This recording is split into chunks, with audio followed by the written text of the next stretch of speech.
একটি সুন্দর বনে বাস করত একটি শিয়াল। শিয়ালটি ছিল খুব চালাক এবং চতুর, আর তার ঘুরে বেড়ানোর জায়গাও ছিল বনের পাশের এক নদীর ধারে। একদিন সে নদীর পাশে এসে দেখল একটি কুমির বসে আছে। কুমিরটি খুবই বিশাল ও শক্তিশালী ছিল, কিন্তু সে ছিল খুব একা। শিয়াল কুমিরের কাছে গিয়ে বলল, তুমি এখানে একা বসে আছো। আমি তো তোমার মতো এত শক্তিশালী কোনো বন্ধুই দেখি না।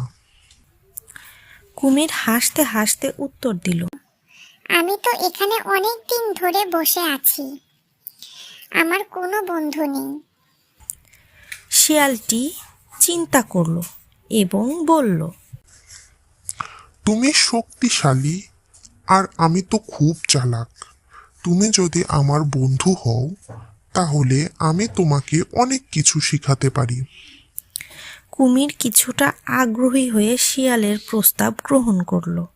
তারা দুজনে ভালো বন্ধু হয়ে উঠল।